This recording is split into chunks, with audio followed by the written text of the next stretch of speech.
everyone. Welcome to Project Herpetoculture podcast. I'm your host, Roy Arthur Blodgett, and I'm joined as always by my intrepid co-host, Philip Leitz of Arids Only. We have an excellent show for you today, but before diving in, we have some brief housekeeping. So first, I'd like to thank Dylan and the Animals at Home Network for hosting our show. It continues to be a pleasure to be part of this platform. We'd also like to extend special gratitude to Charlie, who generously edits our audio and has done a lot to improve the quality of our show over time. And we'd also like to take a moment to tell you about our sponsors. So first, we have Custom Reptile Habitats, who have been with us since day one. They produce top-of-the-line PVC reptile enclosures, and I use them for a lot of the large format vivaria here. They're also carrying universal rocks, misking products, and a bunch of other useful stuff. So if you're in the market for any of that and you're planning to make a purchase, consider doing so through the link in our bio or description. We'll receive a small commission at no additional cost to you, and that really helps us keep the lights on over here. Up next, we have Fairy Tale Dragons. That's the joint venture between Heather Moy and Ron St. Pierre, both of whom have achieved legendary status in herpetoculture. They've accomplished quite a lot and produced some of the finest bearded dragons and taliqua in the country, alongside a whole host of other species such as emerald tree boas and green tree pythons. Check them out if you're in the market for any of that, and be sure to follow along with them on social media. They're always up to something interesting over there. Next, we have Cold-Blooded Caffeine, roasters of delicious coffees from all over the globe. We have a private label with them, the PH Blend, which is a light roast coffee from Rwanda. It's a great choice for those who prefer a more floral coffee with notes of berry, but they have a wide variety of options for a broad array of preferences. So check them out. And if you place an order, don't forget to use the code PROJECTHERP for 10% off. We're also very pleased to have the support of Exoterra, a brand that needs no introduction. It's safe to say that herpetoculture wouldn't be where it is today without the influence of Exoterra. For decades, they've been industry leaders in innovation, offering just about everything needed for reptile care, from diets and supplements to enclosures, substrates, and lighting. We're both big fans of their naturalistic terraria and substrates in particular. They have a lot of interesting products in the works as we speak, and we're really looking forward to seeing what comes next. And next we have Temura Designs. For those in the know, Temura Designs is widely regarded as one of the finest enclosure manufacturers on the planet. They produce outstanding large format vivaria with endless options for customization, drains, UV printed backgrounds, lighting rigs. On top of all of that, they also make amazing deli cup displays for expos and these incredible multi-unit condos, which I use here. So if you're interested in any of that and you decide to make a purchase, use the code Herpetoculture for 15% off one item as a special offer to our listeners only. We also have Happy Dragons. We're really thankful to have the support of Happy Dragons. They are producing some amazing content for bettering our reptile care. And we've been actually partnering with them to produce even more content like webinars. Also, the platform and subscription service offers breeder access to first clutches, things like that. We have online courses coming down the pipeline. In addition, we have live Q&As with reptile experts, such as Mariah Healy from Reptiles. It's truly an outstanding subscription package that also offers discounts on their supply partners, such as Ovipost and Joss's Frogs. It's really an outstanding product. So check it out. And let us know what you think. And last but not least, if you're interested in supporting the show directly with something of a tip or a monthly donation, check out our Patreon page at patreon.com/projectherpetoculture. We have a monthly live chat there with all of our paid subscribers. That's been a whole lot of fun so far. We also have a whole line of merchandise like t-shirts, mugs, pint glasses, and more on our website. And of course, sharing the show with a friend, subscribing on YouTube, and keeping up with social media is always very helpful. And with all that said, we're on to the show. Thanks, everybody. All right. Here we are. Project Herpetoculture Podcast, episode 85. And no better guest than Mr. Bill Strand. Bill, how are you today? I am doing wonderful. Very glad to be here. Really glad you're here. Yeah, thanks so much for taking the time to join us. I think that to most of our listeners, you will be no stranger to them, but for anyone who might not be familiar with you, I'm curious if you could offer us a little bit of your herpetocultural origin story, your background in herpetoculture. Well, I started at a very young age to where I was interested in all animals I'm still interested in all animals, but once I met the chameleon, that was it. And so from a very young age, let's see, 45 years ago, I ran into my first chameleon, and it's been chameleons ever since. I have just fell in love with the chameleon, and that's pretty much what I've stayed with, and that's my specialty. For those who aren't aware, I run the Chameleon Academy, which is an outreach show. It has it's a multimedia outreach. Many people know it mostly through the podcast, which that was 9 years ago that it started. But I have a YouTube with it, have an Instagram outreach, and a huge website, chameleonacademy.com, that goes over the different aspects of chameleon husbandry. So, Wow. It's really a profound resource bank that you've collected and facilitated over the years. It's incredible.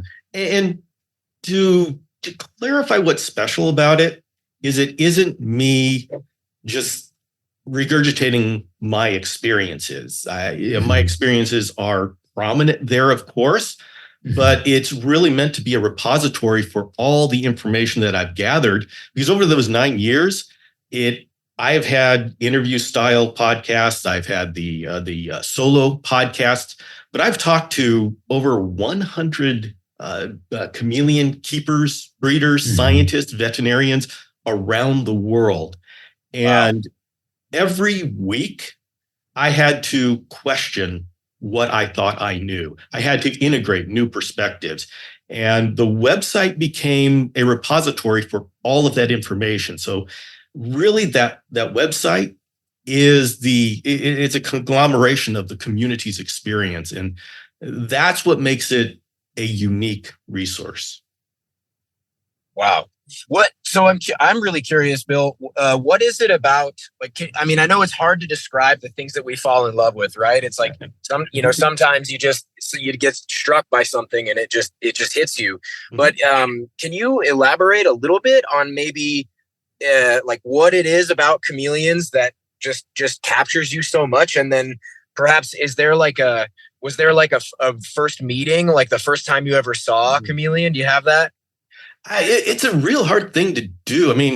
I think it's an undisputed fact that the chameleon is the most awesome creature in the world. And the real question is, what's wrong with the rest of you? I don't know. I think Euros are pretty rad. All right. Meet you in the parking lot. We'll take care of this. But I think it's, you could ask that of anybody and the question would be the same. It's getting deep down. I don't know. It just all of a sudden something clicks and you say, this is it. And really, I've asked myself that question before. What is it that really attracts me to chameleons or other people to any other reptile that they look into? And I don't know. I think it's just something that speaks to us. But it's interesting that the people that have the same passion for turtles, tortoises, uromastyx, basilisks, emerald tree boas, our paths are pretty much the same. We use that animal to explore the rest of the world. That's just our conduit. And so it's interesting to see how we all choose our different conduits, but it's leading us on the same path. It's really well said. I really like that articulation of that kind of that process. I feel like for me, it was a species called Spilotes sulphureus, the Amazon puffing snake. But I've had a few that have kind of taken little parts of my heart. But I like that. I like that articulation of it.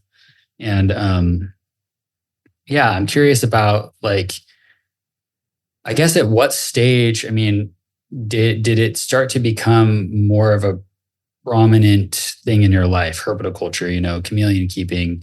Was it like you were hooked right away and it was like, okay, this is what I'm going to do, or is it kind of gradually evolved into that? Yeah, I think it hooked me right away. in that this is what I wanted to do, Mhm. but the ability to do that was much more limited back in the 80s. Back then, no internet. My world consisted of the extent of my yellow pages. And for those who don't know what Yellow Pages is, that was our phone book that listed all the businesses that were in the area. We had a book, and that was the edge of my world. And and I heard about this incredible pet store that was right outside of my Yellow Pages, and I never knew about it growing up. And so my choices really were: do I want to be a pet store owner, a veterinarian, or a zookeeper? And then looking at programs, I'm supposed to go to college. Back then, college, you had to go to college and study something. And none of that really spoke to me. Pet store, yeah, that was great. But looking into the business aspect of it, yeah, it really isn't a great business.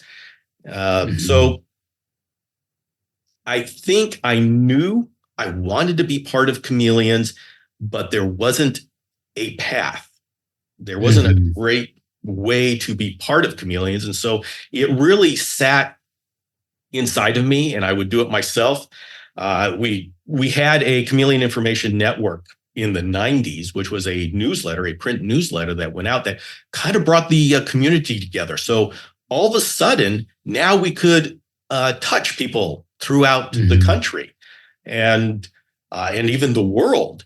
And so that started the ability to do something outside of where I could have my, where I could drive to. And that opened up a lot of possibilities. I will say, and I grew as the possibilities and the opportunities grew. I grew with them. I was part of listservs, and that's like a forum, except you got emails whenever somebody would post. It's amazing to look at how our ability to put together a community has grown with the internet. And then there was, let's see, at the beginning of the 2000s, I was able to put together an e-zine for Chameleons. And so chameleonnews.com, way back then, I partnered up with two other chameleon keepers. We created an e-zine, and the whole point of that was to bring in community knowledge, much like the philosophy behind my podcast. But that's where it started at the beginning of the 2000s, where I would have people from the community write articles that would go into this. And so there you start seeing the ability to create community around chameleons or whatever reptile you loved. And it just started to grow from there. 2015, I started the podcast, and that was another avenue for growth. And we can start talking about where I'm going after that when you want to get to that, because it's the opportunities continue to develop. Yeah, absolutely. Something I'm super curious about here, because this is something that always has interested me about who you are as a sort of like a public figure, in that you've always seemed like a community-driven conglomerate, like bringing people together and amalgamating information. And I feel like this is a little bit distinct from, I don't want to paint herpetoculture with a broad brush, but it doesn't seem to be the norm. It feels like especially, the further you go back, it almost feels a little bit like individual keepers were a little bit more insular and a little more insulated from one another. Like they maybe didn't want to share as much with one another because maybe there was some protectiveness over things that they'd figured out, maybe a little bit of competitiveness. And obviously it's not everyone, but I'm sort of curious about, have you always been that minded that way, or did someone influence you to start thinking that way? How did that come about? Okay. This is going to be a difficult question to answer because I don't know why. I recognize the dynamic. You're right. The default is you build yourself up in the reptile community, you build yourself up a name, and then you fight everybody else so you can be the king of the mountain. That's standard. My focus, what built whatever I am today is more of, I think I wanted a vehicle so I could learn. So my focus, my goal here is for me to learn. And by building a community, I'm able to get all of that knowledge from other people and share, because one mindset is when I have all of that knowledge and I keep it and only get a little bit out, I get all of this glory and I'm the big cheese. I come at it more from the perspective that I want to share that knowledge. I want to be able to get that knowledge from all these different people. And the way to do that is to raise them up. And having other people be raised up and be recognized for the experiences that they've had, the expertise that they've had, that doesn't take anything away from me. And I've never felt the need to be better than anybody else. I really enjoy seeing people be encouraged to be the best that they can be. And in my philosophy, we'll go back to, some people think a leader is measured by how many followers they have. And I measure a leader by how many leaders they create. And that's how I've tried to live my life. It just seems a whole lot more healthy and satisfying. Yeah, it makes so much sense. That's such a valuable perspective, and it's really great to hear you put it into words in that way, and really just something that we could use a lot more of in both in herpetoculture, but also in the world more broadly. I feel like that kind of leadership, and also honestly, it makes me think of the root of to educate is to lead out, to draw out, and that's the opposite of indoctrination, which is to feed in, to input. And so it also makes me think of just the role that you play, I feel like, as an educator within the herpetoculture space. You've those things just feel very related, I guess I would say. I'm curious about that. Just what are your thoughts about being an effective educator within the community? Because obviously we have so much. We're awash in information. In this day and age. Yeah. Well, as far as being an educator, two huge topics there. One, how do I feel about being an educator, and then about the overwhelming amount of information, good and bad, that's out there. So I'll separate the answers for those two. But as far as being an educator, I see it as, I have 45 years of experience with chameleons, and that you can memorize everything that I have learned in a couple of months. But you don't understand it. That experience, there's no way to hurry that up. But if you memorize everything somebody who has been doing this for decades has learned, it doesn't mean you're equal to them, but it means that you now have the ability to make your experience on top of what they've done.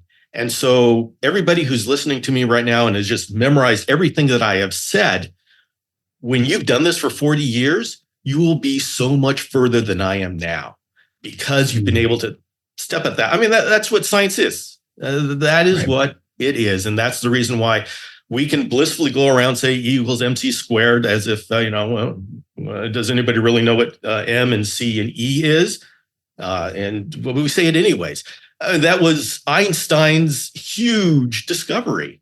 So that's the advantage of coming afterwards. But just enjoy. For everybody who's just getting into it, don't be frustrated because you're not, what do I say? I say, be encouraged that you can go so much further. I think I see people, they memorize everything that's out there, And it's like they think, well, that's it. That's it. And then they go on Facebook and then they just regurgitate things and just pound people over the head with the little facts that they know, but they don't understand how deep the understanding has to go below just those facts. And so I'd say, go ahead and memorize that. That's where you got to start. But there's so much more to learn after that. Don't think, oh, well, that was a stupid thing. Now I'm at the level that everybody else is at. Go ahead, dig deep. There's so much more to go. You don't have to get bored. Not yet. Yeah, that's so well said. And then we had the subject of the overwhelming amount of information. And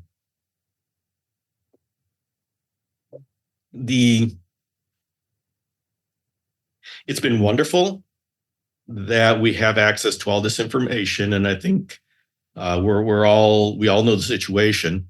The ease of getting the information has decreased the barrier to put information out there. So you can say whatever you want and get, and it doesn't matter the quality. And this has created an entire class of people that just grab stuff off the internet, put together a website, and look for Google AdSense, and they're getting money just because they've copied stuff. And if you've just started off, you don't realize the information is not really good. So this is a huge problem that is only going to get so much worse. I've already seen blogs, Facebook groups, and YouTube channels that are AI driven. And I can tell, I mean, they steal my stuff. ChatGPT, by the way, has assimilating the Chameleon Academy. And so I can type in a question there and I will hear my words come out of it. So there you go. Anybody can go start a YouTube channel, Facebook group. They already have. They steal my pictures. And so I am sure they have stolen everyone else's pictures and everyone else's information. But everybody remember, there's a wide range of quality of websites out there. And AI doesn't know which one of those is reputable and which one of those is just garbage. And so you're going to be getting a combination of reputable and garbage coming out. And the thing is, with artificial intelligence, you can create so much content just at the hit of a button. It's wonderful for me. I can now create theme songs for my live sessions, and which I have done. And now I have theme songs about looking for parasites under a microscope. So it's wonderful. But what I am hoping this will do is will bring a level of critical thinking to the community, where they realize just because it is on a website, on the internet, doesn't mean it's good information. We've said that over and over and over. We have always been saying that. Maybe with the avalanche of content that's going to come out of AI, it's going to become more and more embraced by the community. And even now, everybody, if you're just starting off and you're doing some research, the best thing to do is not take 10 different opinions, 10 different websites, 10 different Facebook groups, and then sort through all the answers you get and decide which one do you like best. Go to the leaders of the group. Find the author of the website, of the blog, whatever. Google the author, Google the origin of the information, and research the authors. Then you'll know how good the information is. Man, that's a good tip. There's so much there that you touched on that's so important, so damn important. I mean, it's kind of fascinating because I've also played around a lot with ChatGPT, and I'm pretty fascinated by how accurately and swiftly it just spits back my own information at me. I'm like, well, this is weird. You know, you ask him about uromastics, and it's like, this sounds a lot like what I would type. You know, it's really bizarre.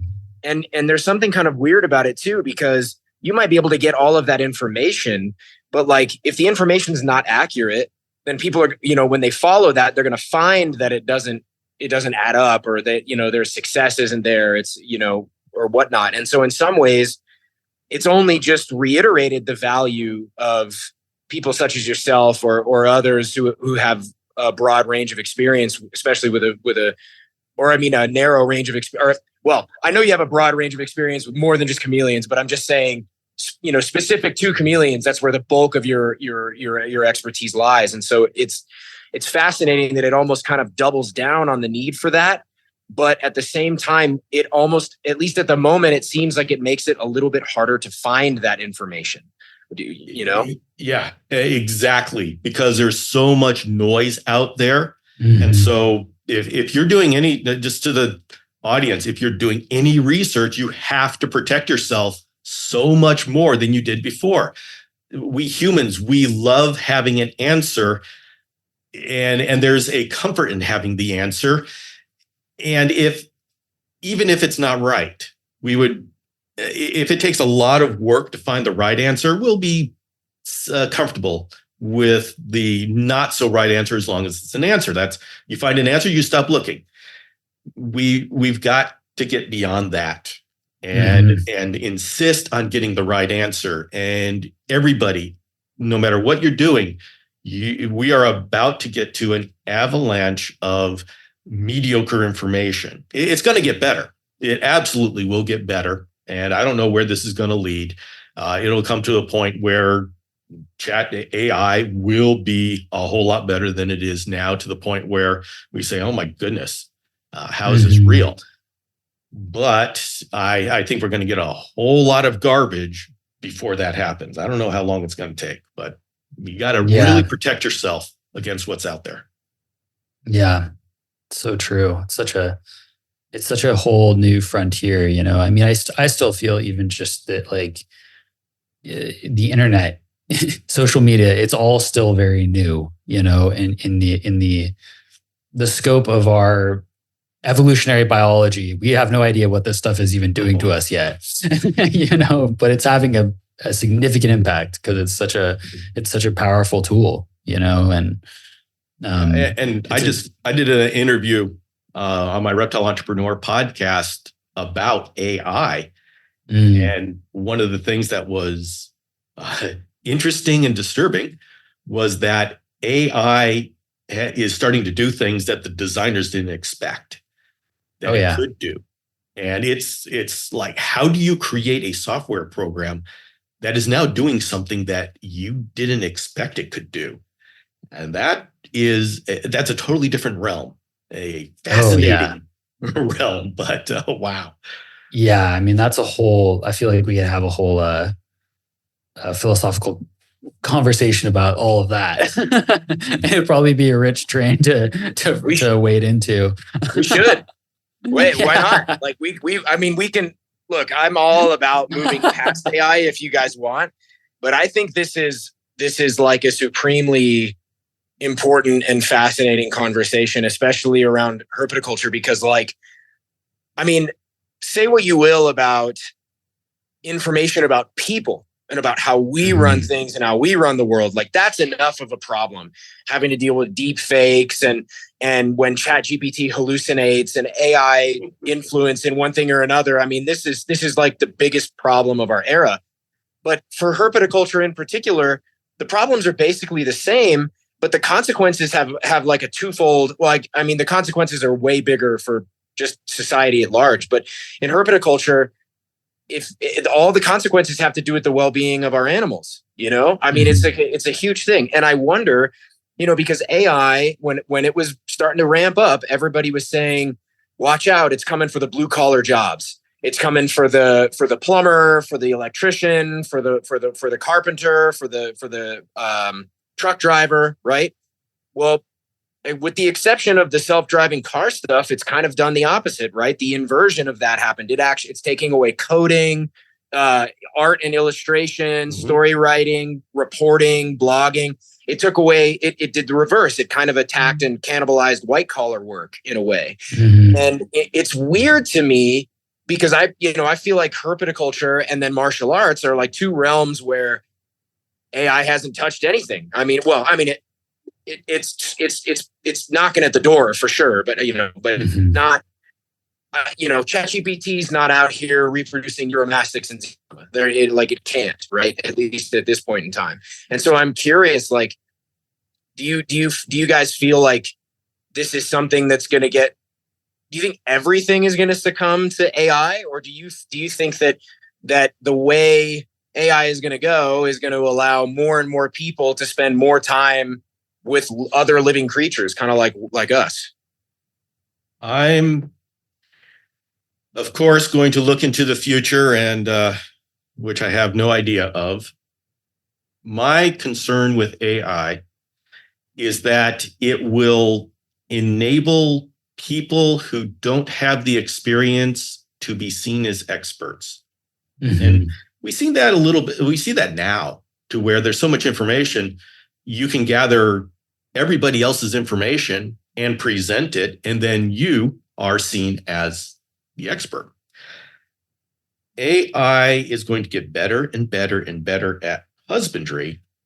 And so people who are able to use AI are going to be able to be seen more and more as the experts. And of course, when you have a bunch of people thinking you're an expert, why should I argue with them?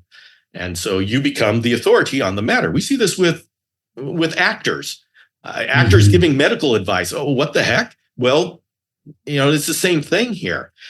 And my concern behind that, even if maybe all the information is good as ChatGPT and AI gets better and better and better, the information is going to get better and better and better, to the point where perhaps the reptiles are going to be taken care of very well, and it's not going to be a problem for the reptiles. What it may be a problem with is if the success comes from regurgitating information, who's making the new information? Who is pushing herpetoculture forward? Because ChatGPT, artificial intelligence, that just works on what's already been done. Right, exactly. And we already know this right now. The people who are in their corner working with their reptiles and are discovering new things, they aren't always the people who are good at social media. And if you're not on social media, you kind of don't exist. And with AI creating bigger and bigger celebrities, shall we say, that don't have the experience, I wonder how many more people are going to be actually pushing the husbandry forward and reporting what they find out. And I got to tell you, it takes a special person to be able to push husbandry forward. It is comfortable to attain certain success and then rest there. It's a lot easier to discourage anybody with new ideas than it is to change everything you have because, we discovered something new. Oh, great. I got to change this entire room, this entire warehouse, this entire breeding facility. It's a lot more comfortable just to discourage new ideas from up here on high. So, well, yeah, I mean, I definitely, I can't disagree with that, really.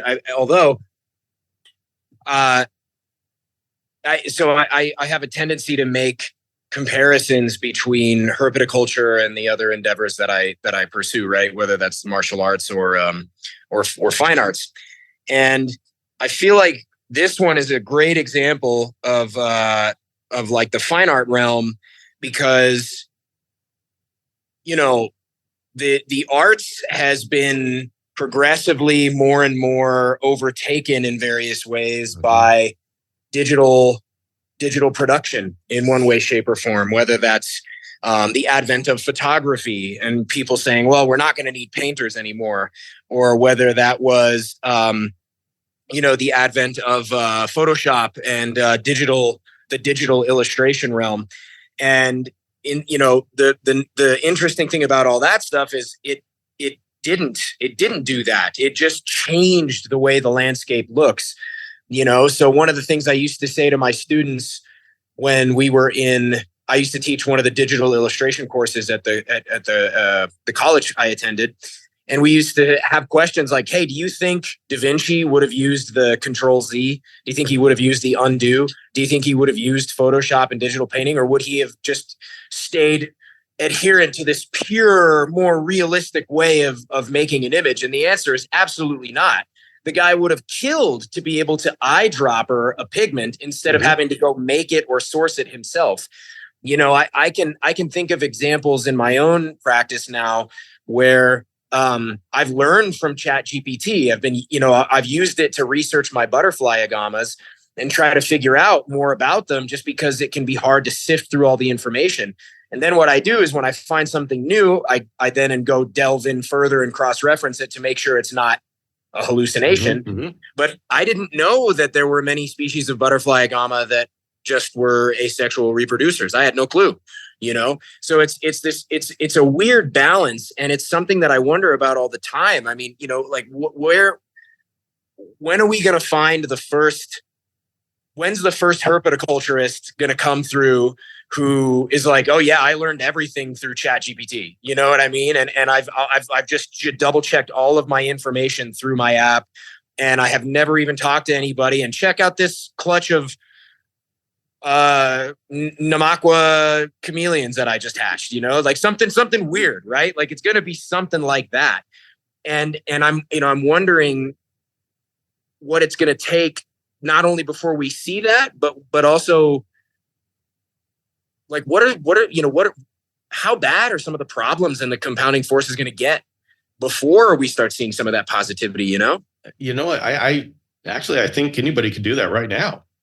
I think there is enough good information that AI has absorbed that somebody could do that right now. I mean, maybe I could do it. I'll pick a reptile that I haven't worked with. I bet you I could successfully breed that reptile because of what's on AI right now. I think we're there right now. Mm-hmm. Yeah, I suspect we probably are. I think that's true. I think it's a good thing. I mean, it's just it's an incredible tool. I use AI all the time to look for obscure research papers. And it's a great tool. I have to definitely double check it because I have pushed ChatGPT to the point where it lies to me. But, you got to check everything, but it's been a great tool. Yeah, right. Well, I mean, but I guess I wonder like the difference between maybe just not the knowledge generation, but when someone's like genuinely innovating as a result of ChatGPT, perhaps maybe, you know what I'm saying? And that's what I want. I mean, I think you're probably still right. I think it's still true that it's probably the case that someone could probably do it right now. But I'm just really curious about like what the methodology and the tools might look like. Like, surely there's someone out there right now who's got some really rad way, some bizarre plugin where they've taken some kind of AI and plugged it, hooked it up to iNaturalist and is like amalgamate all this imagery and give me commonalities. And then it's extracted a commonality that none of us noticed or something like that. I mean, maybe that's a really bad example, but you know what? All it takes is you can do a test question. How do I set up an emerald tree boa in a bioactive environment so I can be successful? Right. I mean, there's the reason why we don't do that is we really haven't had success being able to, the emerald tree boas, they destroy the plants by crawling over them. And then there's environmental problems. So it really hasn't been very successful. And so we have all of our emerald tree boas in these nice, sterile, small cages. Mm-hmm. And it'll be that way until somebody cracks the code and figures out how to make it naturalistic to where people are more successful. And just logically speaking, that's really where we have to go. But it's going to be very difficult to move everybody there until success is shown. So, hey, maybe, if AI comes up with the solution to that, we've entered into a totally new realm. Maybe. Yeah. Damn. Well, awesome. I'm going to move us away from AI a little bit, if that's all right with you. Wow. And you spoke earlier about just kind of the the kinds of people who are innovating in herpetoculture. And I'm curious if you could paint us a portrait of some of the maybe some of the attributes that an innovator might have, and then also moving from that, I'm curious about if there are regions within herpetoculture where you expect innovation to accelerate, or where you expect that there's uncharted territory, I guess, to speak to. Okay. Remind me of the second question when I'm done with my long monologue of the first one. Perfect. So the attributes of an innovator is someone who is going to value and be willing to risk, value moving forward and getting closer to what's better for the animal versus what's better for me.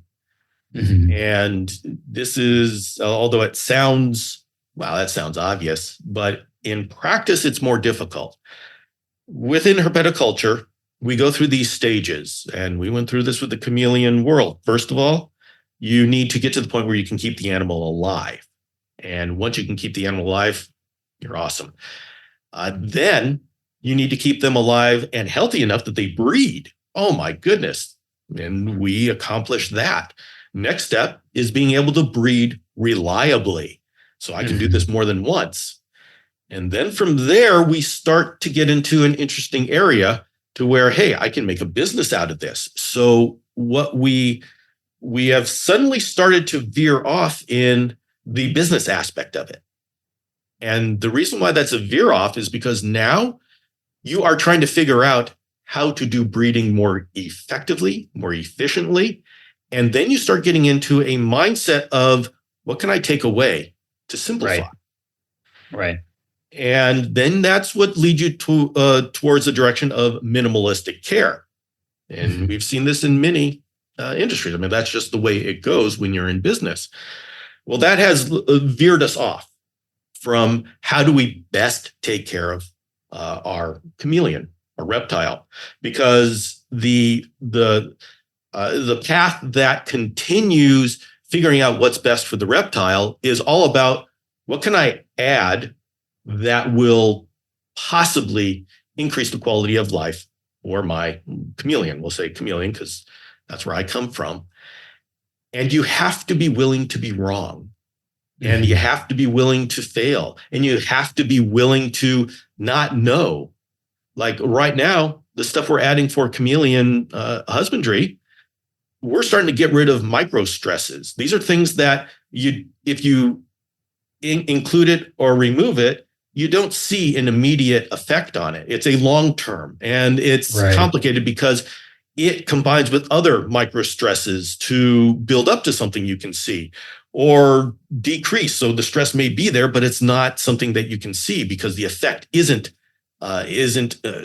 big enough until something else comes on top of it. And so when you have all these multiple variables, it's kind of murky. And so if you want to be seen as an expert, it's a real unsatisfying place to be. But we end up with those two paths, the breeders, and I got to be very careful. I don't want to use the word breeders because there are some breeders that are absolutely pushing our husbandry forward. So I'll say the minimalistic. The people have gotten comfortable with the minimalistic. The thing is, they have gotten breeding down to the point where they can just do it over and over. I mean, that is the measure of success, right? Apparently healthy animals constantly being produced. That is a very obvious sign of success and measure of success. And people, okay, I want to learn your ways.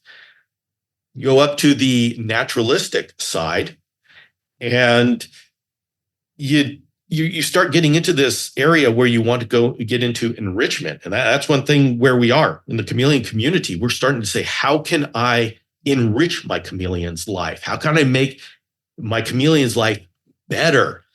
And suddenly we're into an area where there's no measuring stick. I mean, you don't get a thank you letter from your chameleon telling you how wonderful life is now. And so it gets very murky in this naturalistic area.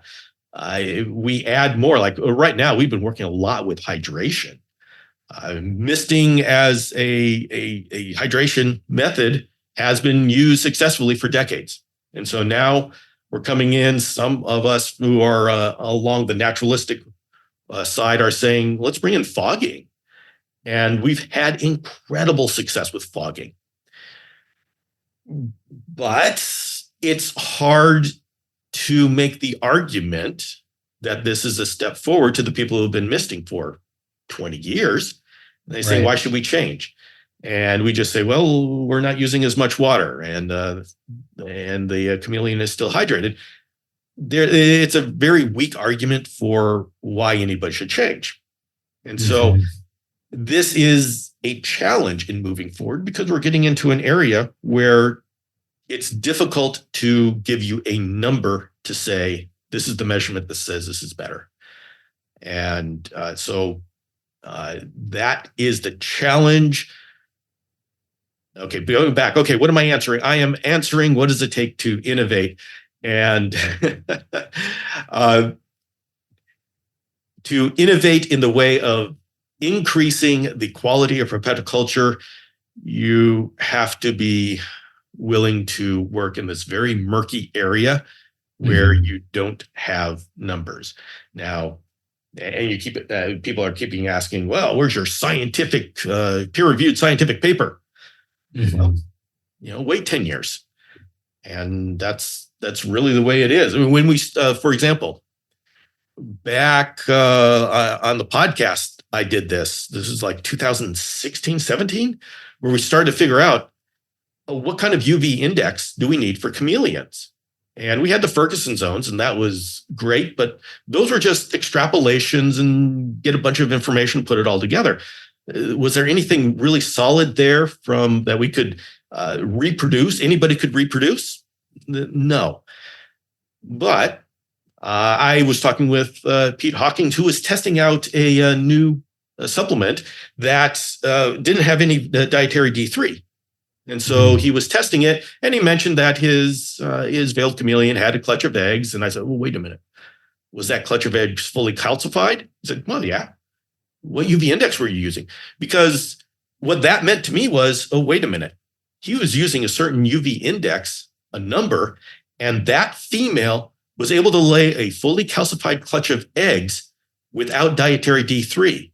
This is the number we need. And he said, it's a UV index of 3. And I said, okay. So I did a test. I had two pairs of veiled chameleons. I did one under UV index of 3, one under UV index of 6. And both of them gave me, and no dietary D3, both of them gave me fully calcified eggs. And so, and there was no difference between the two. So I said, okay, UV index of 3 is good. It doesn't have to be higher.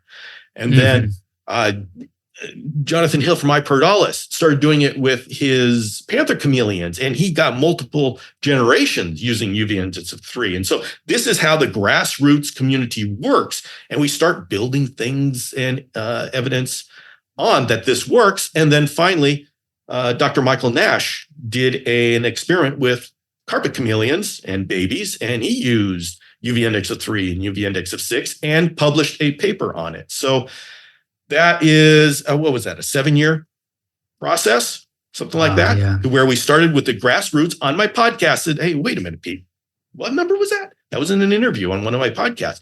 And then I did an experiment. Jonathan Hill listened to the podcast, and he said, okay, I'm going to do that. And then Michael Nash, Dr. Nash said, all right, I'm doing a serious experiment here. That's an example of how things go from ideas within the community to a published paper. So the question is, for anybody out there who is listening to these new ideas about herpetoculture, there may not be a scientific paper published out there. You just have to decide at what point in that progression do you want to join the forward progress. Yeah, absolutely. Okay. So the second part of the question, yes, what are the regions within herpetoculture where you feel there is vast potential for innovation?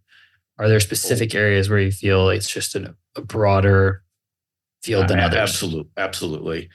If you want to get into husbandry in the chameleon community, we have been working with hydration and increase and really making hydration, learning more about hydration. It's kind of something that we've ignored for a long time, but now it's been one of our focuses in both chameleons and the entire reptile community. I think enrichment is where we're going. We are finally to the point with so many of these species, we can keep them alive, long lives. We can breed them reliably. And now we're asking the question, how can we keep them better for them, for their emotional state? And we're starting to step into that realm. And I think I really like this new generation. I call it the TikTok generation. Doesn't mean everybody's on TikTok agrees with this, but is starting to ask the question, how can I take care of these animals? And we're getting this culture clash of people who have grown up and spent decades going through the area of going through the stages of how do I keep this alive? How do I breed this? And finally, we get to the point where we're able to be successful in all of that. We look back, we look down the mountain and say, oh my goodness, we have come so far. And then someone new just traipses along, skips on over and says, okay, I'm ready to start. Wow. And they start right where we went through all of these battles to get to, and they start right at that point. And they are looking, well, what can I do? What's better? Well, what's the lizard feeling right now? And so our mindset is so much in how do we keep this thing alive? The new person's mindset is more on, okay, how do I keep this thing happy? Because they never had to worry about keeping them alive. And I think that is the new frontier that we are going towards. And I tell you, with the chameleon community, that is definitely where I am going with it, is enrichment for the chameleon. And right now, I can't tell you exactly what that means. Part of this exploration is how is a chameleon enriched? I mean, when it's happy, it's sitting there. So we're just starting. I can't even tell you what it means to have an enriched chameleon.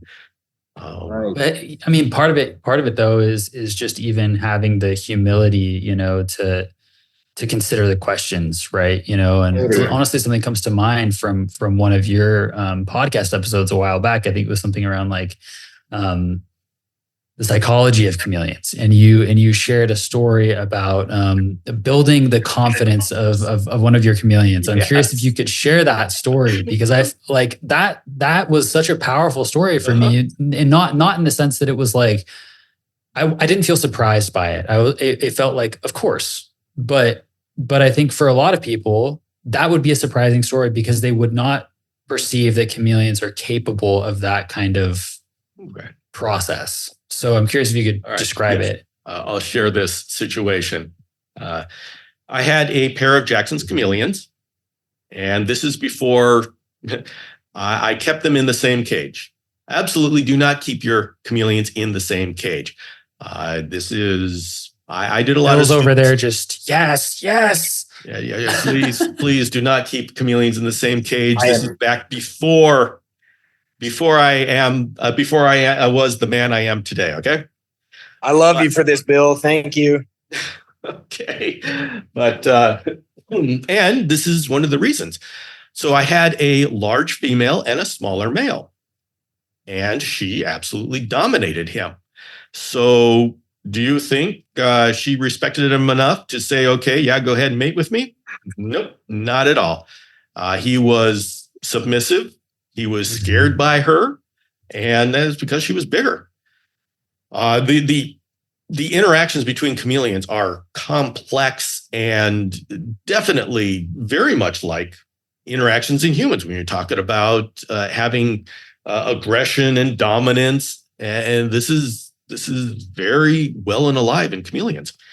And so And the thing is, with Jackson's chameleons, it's subtle. We don't notice the signs, but once you learn the language, you realize, oh my goodness, it's there. And so I wanted to get some mating, and it just wasn't happening. He would just shy away from her, and she would just, send him packing. So I separated them. And what I wanted to do is figure out, how do I get his confidence up? And what I did is I put him on a branch, and then I put a mirror up so he saw another male. And he immediately turned tail and ran. And okay, so this isn't going to work very well. So he's got to be a man that she respects. So what I did the next time is I put him back on his branch here. I put a mirror up, and before he could, whenever you do something new, a chameleon gives they freeze. That's the first thing a chameleon does. And then they decide if they're going to bolt or what direction or what they're going to do. And so I put this mirror up. He saw the male, he froze, and then I took the male away, took the mirror away. And he just, oh, okay. He went on with life. And so I did this again, and I left it up just a little bit longer, and then I took it away. So I let him think that the other male was running away. And of course, I had no idea if this was going to work. It's a crazy idea. Sure. I noticed it was taking longer and longer. And at some point, he actually started running towards the mirror. And that was powerful. And really, okay, wait a minute. He has gained the experience. Now this is his territory. He is now going to run that guy off the branch. And this really didn't take that long. It was like 2 or 3 weeks. I forget. But once we got to that point, I put him in the cage, or the female in the cage with him. And he just went over there, and there was an immediate mating. And so this is a powerful lesson that, chameleons, their brain is affected by these dominance issues. And I was able to build his confidence back up to where we got a successful mating. So that really started me towards on the path of really looking to chameleon psychology. God, I love Amazing. this, man. I mean, this really speaks. One of my favorite stories, honestly. Yeah, absolutely. I mean, this is something that really speaks to. I feel this way about all reptiles, but I tend to kind of focus on Uromastics. And it's like, I kind of famously talk about how I think Euros need to be housed solo, and for various reasons, for the same reasons you just cited, that oftentimes the subtle signs of aggression are not obvious to even moderately experienced keepers, And I've always, it's such an incredible thing, because when you see people who are pushing Euros to stay together, with few exceptions, right? There's some folks out there doing a pretty good job, but like my friend Camille in the Netherlands and my friend Nick Alexander up in Pennsylvania, they're keeping their animals together year round. Now they're splitting from time to time when they have to, but they keep their animals together year round. And what you don't see with them that you normally see with others is when you see animals that are made to stay together all the time, their cycles go off. Right? They don't keep the same kind of rigid, consistent schedule every season. You start to see infertile clutches of eggs. You start to see eggs being laid outside of season. You start to see behaviors that would normally be associated with winter happening during the summer, and vice versa. And I'm suspicious that a lot of this has to do with the way that psychology is affecting the internal physiology of our animals in the same way that it does with us. And this is an area in which most people will say, well, you're anthropomorphizing now because you're confidence in a chameleon. Chameleons can't have confidence. They don't have, it's a lizard. And it's like, but that's exactly what it is. And whether or not those factors that go into his confidence are entirely psychological, or if the psychological factors are affecting that chameleon's physiology, that matters too. And I think there's something here about, I mentioned earlier where I mentioned all these corollaries between art and herpetoculture. I mentioned photography too. photography, after its invention, went through the entire history of art leading up until that point in less than 100 years. Less than 100 years. It went through everything from cave paintings all the way up to postmodernism within 100 years. That took the art world thousands of years to go through. And it's so interesting to me to see herpetoculture going through the same pet history that cat, dog, guinea pig, bird, husbandry has gone through, but in just an absolutely rocket speed. You know, I mean, it's amazing that in less than 100 years, we've gone from how do we keep these things alive, as you were saying, to how do we make their lives better? I never thought about it in that regard, and especially in the vocabulary that you're using in this particular conversation it's quite new to me, and it's really intriguing. It's just so satisfying because it fills so many gaps in my mind. So I'm learning a lot from this. I love this. This is great. It wasn't a question. It was just a statement. Okay. Statements are allowed. Yeah, had to. So really quick, I would love to keep on this, but I also want to, I'm really curious, Bill, if you have any folks that you can cite who have been influences to you over the years, and what about them was an influence for you? Mm. Oh. Well, one big influence was a man named Don Wells, who was a mentor in a way to me. Unfortunately, we lost him a couple like 2020. So it was really the mindset of anything can be done and we should keep exploring. I noticed the one thing that really affected me when I saw the way he looked at the world was it was always learning. He was considered the expert at the time. Everyone would come to him with questions, and he'd usually have the answers. And I remember when I first started talking with him, he asked me about my email address. You know, email was new back then, and it was linsaying@packbell.net, something like that.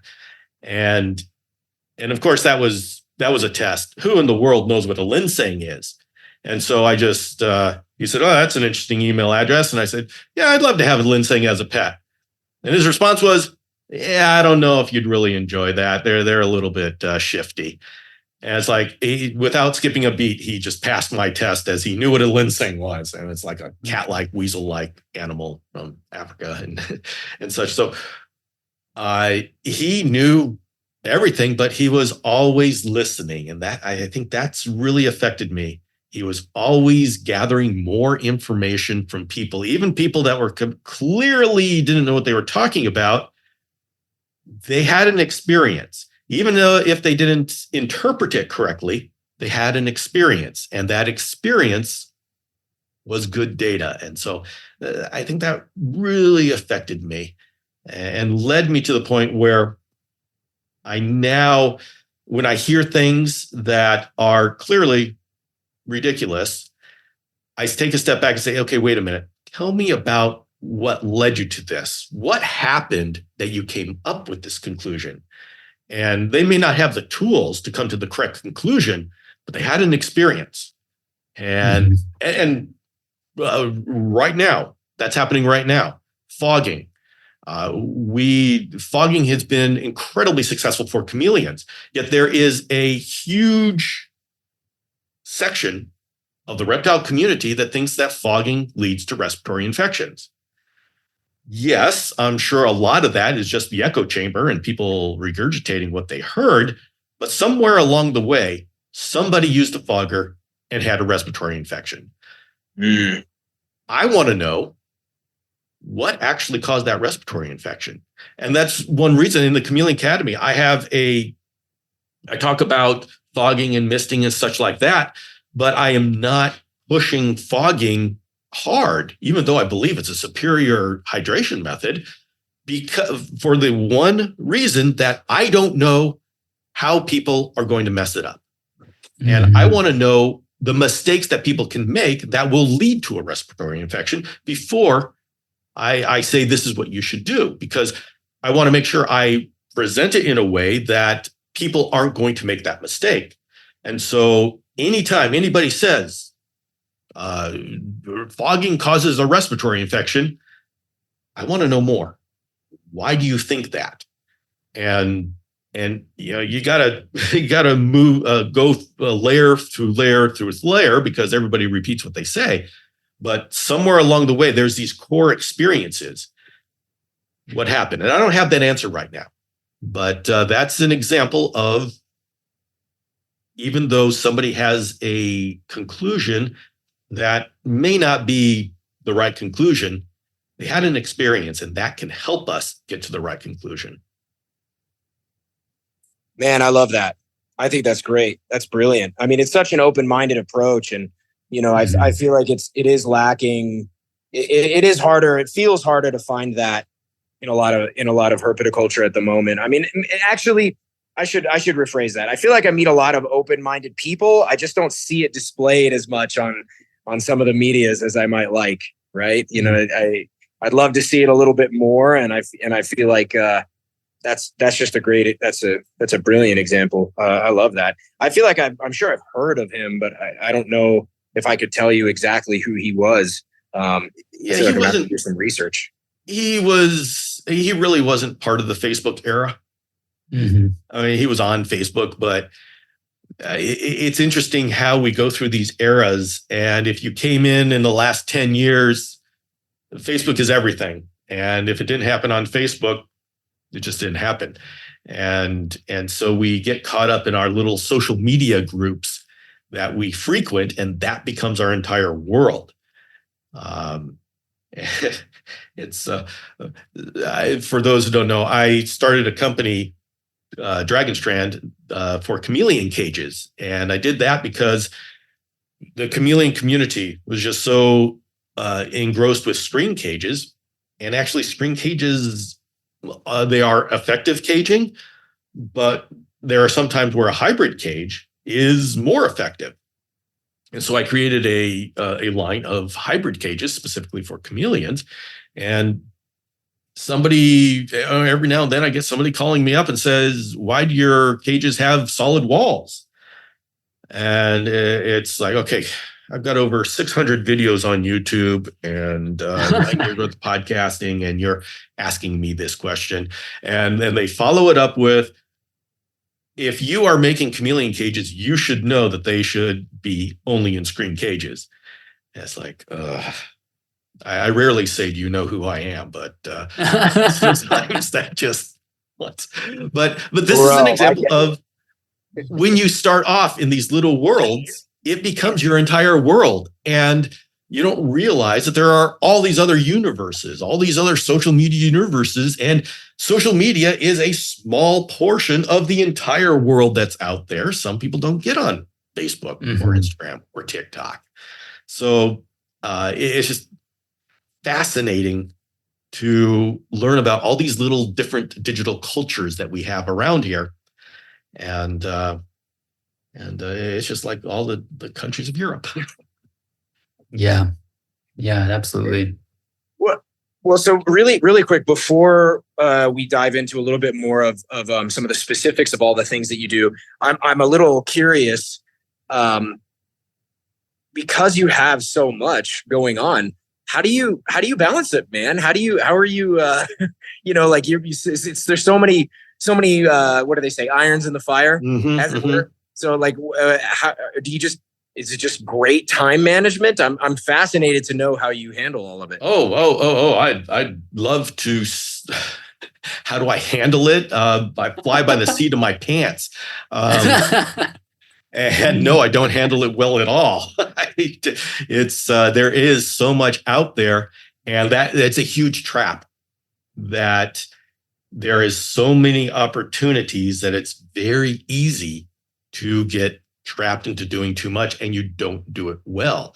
And we can at any point you want, I would get into the mechanics of how it works. I'm actually in that. I've been in that transition point throughout 2024. I have been trying to figure out what my outreach really should consist of. And if you look at my outreach, I've got a podcast, I've got a YouTube video channel, I've got a digital magazine that I've got. Oh, I've got the Reptile Entrepreneur podcast. And then I've got a website, which hasn't been updated for who knows how long. And I've got live sessions and I've got courses. And I'm sure there's something else that I've got. And you look at all of that, it's, the Instagram. Well, let's not forget Instagram. So you say, okay, Bill, wow, how do you do all that? And I don't do it well. That's the problem. And that's one of the biggest. But you do. I mean, I think I understand what you're saying in the sense that, like, you could probably refine a little bit more or dive a little bit deeper into one of those things in particular. But from the outside, it looks to me like you're doing all of those things very, very well. And I don't know if I'm just missing something, but it seems as though you're crushing it, at least that's what it looks like. Well, when I do those, I am doing them well, but it's scheduling, as in how consistent am I with each one of those? And if you're consistent with one of those, the others are take the hit. And the biggest example of this was I have been trying to get into YouTube for years. You look at my YouTube channel, I started way back 2015, 2016, something like that. I don't know. And there's been a point where I said, all right, I want to do a video for every podcast episode that I do. And I just couldn't do it. And I am not very good with video. And it has bothered me for years. And I've tried to do it. I've just not been comfortable. Yes, I've created videos. And yes, they're pretty good. But they're so difficult for me to do that I can't do it the way that I want to. And so earlier this year, I put myself through a self-guided boot camp.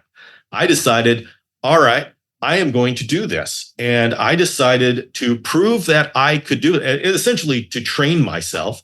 I was going to do a YouTube episode once a day and do a daily vlog.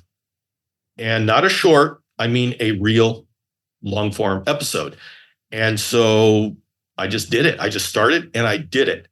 And when I got to 52 episodes, that was, okay, that's a year's worth of YouTube episodes. I've just proven in the course of less than 3 months that I can do this.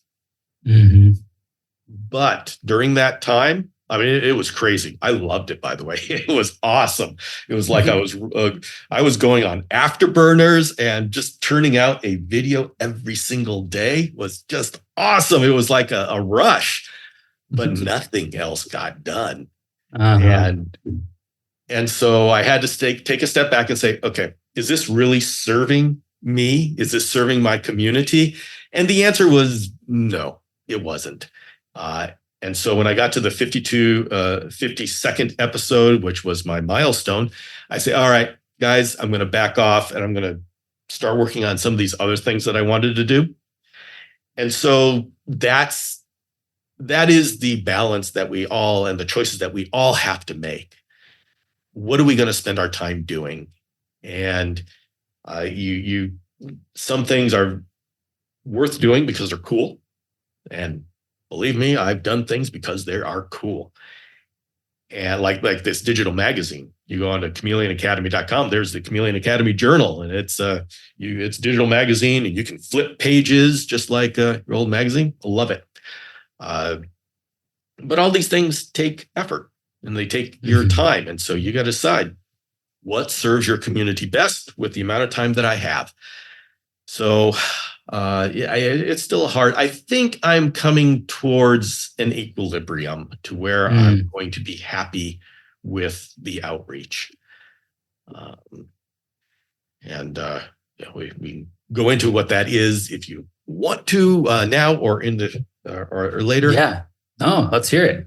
Okay. I'd love to go into it. Yeah. Okay. So at this point, I love the idea of the academy. My vision for the Chameleon Academy when I first came out with Chameleon Academy was it would be a place where you can come to learn. And that's always been what I wanted. And I've not been able to be satisfied with the experience on YouTube. Definitely videos, you can learn whatever you want on YouTube, but it wasn't what I wanted. So what I'm doing now is I'm setting up a series of paid courses that have a community behind them. And so, and actually, what is it, next Friday? The 14th is when I'm planning on publicly launching a course on chameleon parasites. And the purpose of the course is to take you from the introduction of chameleons and parasites and how they interact in the wild and in captivity. It'll lead you through getting the equipment, the microscope, and all the equipment, how to put together direct fecal smears, floats, and then use the microscope to see, analyze what's on the slide, your parasites, your rogues gallery of parasites, and then your all the medicines, and then how you can be an effective partner with your veterinarian in your chameleon's health. And so it's a comprehensive guide. And I did a live course with it with my first group of people, and it was wildly successful. The students that went through it are now going to their vet, and they're showing the vet the fecal analysis on their phone, and the vet is saying, "Don't we just have a bunch of balloons?" Okay, you just had balloons. I don't know how it happened, but you just had you had balloons. There is some AI on my camera or my computer that does these crazy things. Okay, so I don't know how to create the balloons, but there you go. Bonus. It's pretty well timed. Okay. And so now I've got students who are doing their fecals at home, and they're discovering all sorts of things that are inside their animals that they didn't expect before. So wildly successful. And so I am now making it an asynchronous course, but it's doubled in size. So by the 14th, you should be able to go to chameleonacademy.com and take and look at this course and look at joining this course. But the powerful thing behind it is it's not just a bunch of videos. It's a community-powered course, meaning that each lesson has a discussion under it that both me and the previous alumni are actively involved. So you go through the lesson, you can ask questions on that lesson, and there are people live there to help you and go through that discussion. And so by keeping the community there, I'm essentially creating this Chameleon Academy virtual campus that I had in mind. And so it's an educational experience that's the university experience where you are learning, but it's within a community. And then you have people that you're going through it with, and you can share your experiences. It brings life to learning. And so I'm very excited about launching that. I think that is fulfilling my vision of what I wanted the Chameleon Academy to be. Amazing. That's so exciting. And of course, like such a good fit. That's the first class. There will be more coming forward. I've already got them planned out. Of course.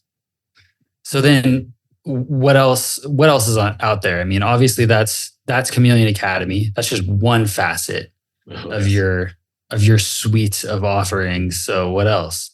Well, another way that we can move husbandry forward is being involved with physical products. And with the caging, I still got the dragon strand, but I'm very excited that I've been able to work with Paul Barclay at Custom Reptile Habitats / Maximum Reptile.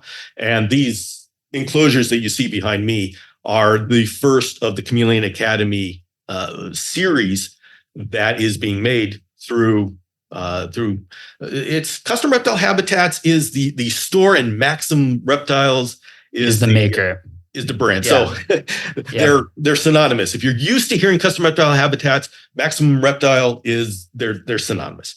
Yep. And so I was working with Paul as to how can we make a series of enclosures that can help us, the chameleon community, move forward.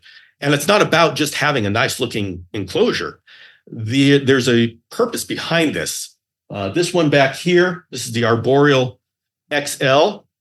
It's going to give you a good. You see, this is. Let's give a nice look up here. Nice. Yep. This is specifically so we can work with bioactive environments. And you notice what I got here is a specific forest floor viewing window. And this is where you can actually see the forest floor. You can see the isopods. And next week, the dart frog is going in there. Nice. That's amazing. And oh my goodness, look at that. This is my alocasia up there is just, oh, look at this guy. It's busting out. So this is a next step for chameleon for the chameleon community, is to learn to work with the bioactive. And so the thing is, we usually weren't working with bioactive because why does the chameleon care about the bottom of the cage? And especially our veiled chameleons or panther chameleons, our typical cages that are twice the height of the width, not a whole lot of light gets down to the bottom. And so, you can have a bioactive, but why would you do that? You're not, the chameleon doesn't do much with that. Mm-hmm. But things have changed in the chameleon community, and we are starting to get and this started when we started looking at hydration. And we're starting to realize that having a focus on the environment that the chameleon lives in is more effective than just wrapping a cage around the chameleon and saying, okay, this is your heat, this is your humidity, and here's your night and day cycles. But if we start getting into the mindset of where we're taking care of the entire environment that the chameleon lives in, it creates more of a holistic approach to husbandry. And this has resulted in the successful breeding of a number of species that we've not been successful with before, because some species are much more sensitive than others. Veiled chameleons. If you're great with veiled chameleons, that's great, but you don't gauge chameleon husbandry by what a veiled chameleon can live through. Right. They are bruisers. You can give them horrible husbandry and they will persist. So we don't say, okay, it works on a veiled chameleon, therefore that's chameleon husbandry. No. We go to the very sensitive species and we say, okay, what works on these very sensitive species? And then we apply that, give that to the veiled chameleon because, let's give them a good life, even though they can handle abuse. So we have found that thinking about the environment and even embracing the bioactive helps with the chameleons that before we didn't even consider that the ground and them had anything to do with each other.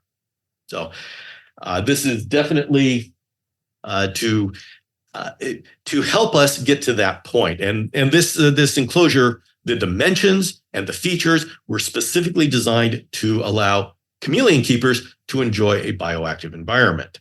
So I'm very excited. And then we have the L over here, which it doesn't have the forest floor viewing window, but it has it's more of a simplified. This is naturalistic. So if you just want a naturalistic, that's what it's designed for. And this Nepenthes is just doing incredible. It looks great in there. I have enjoyed. This has provided a very nice opportunity to do a whole lot more gardening than I did before. So I am just loving this opportunity, and these are just the start of an entire an entire line of arboreal enclosures. Awesome. And it's not just we're throwing things together and saying, okay, here's a bunch of different sizes. This is specifically and strategically, everything is going towards the concept of small batch breeding, which is something that we haven't talked about in this interview just yet. Mm-hmm. But this is where I want to take at least the Chameleon Academy outreach. I think it's going to be great for the Chameleon community, but I'm going to take the Chameleon Academy outreach. We are going to explore small batch breeding. And for those not familiar, this is a term coined by T.C. Houston, and I first heard about it on Dylan Perrin's Animals at Home podcast a number of years ago. And that was a significant experience for me because I had these ideas floating around in my head. But when I listened to that episode, it's like, wait a minute, this guy's talking about exactly this, and there's a name for it, and he's already done it. And so it took all these ideas that have been floating around and actually put it into reality. And so that inspired me and energized me. And I am dedicating myself towards figuring out how we can do that with the chameleon community. And it's difficult in the chameleon community because our chameleons are so prolific. And you get a panther chameleon, that's 20, 30 eggs right there. So you get one pair of panther chameleons and you have a breeding, and then you suddenly go from 2 panther chameleons to 32 panther chameleons. Yeah. It is difficult to have 32 fully set up enclosures. So you're almost forced. Up until this point, you really are forced to go to the minimalistic just to survive it. Yeah. And when you do that, and some people, it's a huge step just to do it individually. There are people still fighting tooth and nail to be considered, have bin raising being considered proper husbandry. And so, but they're fading away because more and more of the new breeders coming up realize, I'm not going to be burdened by the anchor of what we did 20, 30 years ago.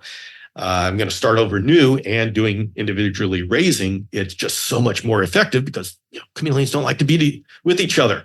And super solitary animals. To all the people out there, that's not something that I decided. It's not something that I came up with and decided, hey, I'm going to hoist this on the reptile chameleon community. No, that's what they said. That's what the chameleons are. I wish they weren't because it makes it so much easier. But the fact is, they don't like to be together. And so if we decide that we are going to keep them in our house outside of nature, we have to take on the responsibility of providing to them what they need. And if it's not convenient, and no, it's not convenient, absolutely not convenient. It is not easy to properly raise up chameleons. Nature is under no obligation to make it easy on us. And so that's our decision. If we want something easy, well, chameleons aren't it. Yeah. But if we love chameleons, that's what we have to do, is individually raise them. So the question is, how do we do that in a way that we are giving each of those baby chameleons a proper enriched childhood? Well, I'm going to go anthropomorphize here. A neonatal stage. You know what? I actually am okay anthropomorphizing on this. How dare you? Let's say childhood, because that's really what it is. Their brains are developing as neonates, as babies, just like any other living creature. And once we get past that stage, it's done. Right. And sure, I cannot put numbers to it. I cannot measure what happens in their brain if they're just in a small cage all their life. And from the outside, you can't see much difference. So, this is something that you've got to decide what sounds right to you, and what do you want your husbandry to be. Me, I mean, I've gone through everything. I've had many clutches. I've had all sorts of. I've done the bin raising. I've done the individual raising. I've done all the different raisings, and yes, it's satisfying when I can do 3 different clutches at once and I sell them off and 2 thumbs up. But I'm getting to a point in my herpetoculture journey where I am enjoying raising each baby with the same care as I do the adults.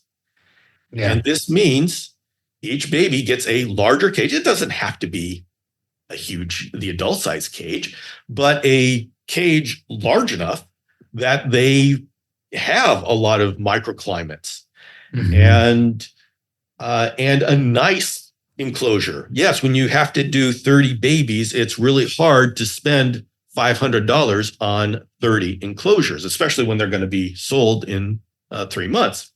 Yeah. Okay. That's the reality of it. But if you want, sorry, it's a one-time investment though. It's like you make that investment and then you get to reuse that. It's not like an ongoing expense, right? So it's like, that's correct. But if you're, when you see what I've got in mind, I mean, I'm really looking into giving each one of these babies a palace. Right. For sure. And what the idea that I have that I'm going to be experimenting with this. I've got a dedicated Chameleon Academy group that is just incredible. They're dedicated. They just want to have fun with chameleons. And you go to my lives and all of a sudden you hear this word, the Columinati. I didn't come up with that. It just kind of happened. And I love it. I got to tell you, it just happened with these people on my live sessions. They just kind of amazing.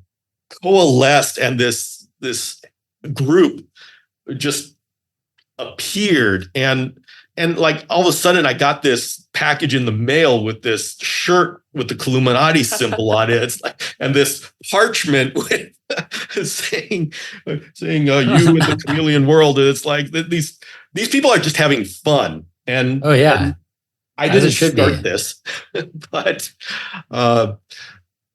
and now they give assignments. Like now I get an assignment every month. There's an assignment of the Columinati Kindness Challenge where they pick one person one thing that you've got to do to make the community a better community. It's like, I'm having a great time with it. Anyway, they are dedicated to this. They really love this idea. And I would love to see where you have a community helping to raise one clutch of chameleons. And so I'm envisioning someone that has that specializes in raising baby chameleons and has 6 cages, 6 enclosures that are set up as palaces. And then if you have 5, 10 people like this in your network, I have a clutch, and right now I'm breeding and working on establishing the Kaluma O'Shaughnessy Shamrock Chameleon. And we call him the Shamrock Chameleon. That's kind of our name for it. And my idea is that with those eggs, I don't want to have to do 60 of these things. I want to pass them off to my Columinati group. I call them the Columinatis. Why not? Yeah. And have each of them raise 6 of them. So these babies are raised in luxury that I couldn't do. Bill, the head of the Chameleon Academy, I can't raise 60 babies in luxury. But it's just not possible. Yeah. If I have a network of people working with me, those 60 babies can be raised in luxury. And this is an idea that it's an optimistic idea. I mean, how in the world do you get people to work together? They generally don't do that very well for very long. So I don't know how long-term this is. I mean, I have no doubt that the people I'm working with, we can do this forever, but can this go out to the community? There can be other pockets of this happening in the community of people working together. I hope so, but whether that we are successful in getting other Illuminati cells going on, I don't know. But at the very least, I want to show that it can be done. Yeah. I want to show that it can be done with my group here. And then the rest of the community, reptile community, can decide, do they want to replicate it? And you know what? They're going to learn from what we do, and they can do it better. I would love to see that happen. But coming back, I'm working with Paul from Custom Reptile Habitats, Maximum Reptile, in creating the enclosures that would support the small batch breeding. Nice. And so this is the power of having partnerships between people like Paul and people like me. I have a vision of where I want to go, but just talking about it, it really doesn't take hold unless there's the actual products to be able to support that. And it's just like before. I was talking about how we want to individually raise chameleons, but there really wasn't a product out there. Not until 2013, I started Dragon Strand. Specifically, the product that I started Dragon Strand with was the nursery cages, which is a bank of 4 cages that sat on a drainage tray that sat on a baker's rack. Yep. Once that product hit the market, by the way, that cage is one of the most copied concepts since that point, but that's okay. Now there's so many options that it's normal. And if somebody wants to start raising panther chameleons or anything individually, the equipment is there. And it's a lot easier. And you can look at it and say, oh, that's too expensive. I can do that myself. That's okay. That's a win for us because they're doing it. It doesn't matter who they buy it from or if they make it themselves. The fact is, the important thing is that now they are doing the individual raising. That concept has gotten out there, and that's because there's a product. And so, yes, I'm going to be, Paul and I are going to be working on a very nice set of small batch breeding enclosures. People are going to look at that and say, oh, I could do that. Okay, please do that and show everybody else that they can DIY it or buy it if they'd like to. But the important thing is they're doing it. Right. So that's what happens when you get partnerships like this. And so I'm very excited being able to work with Paul. So this is fantastic. I love everything that you're talking about, and I relate to all of it on one level or another. Something that I'm really curious and just I really want to know what your thoughts on it. So I think that, at least in my mind anyway, I'm not going to call out any one person because I'm just going to take responsibility because I think this is how I think about it. Okay. In my mind, I worry that there's an incompatibility between the small batch model and establishing our animals long-term in captivity in a sustainable way.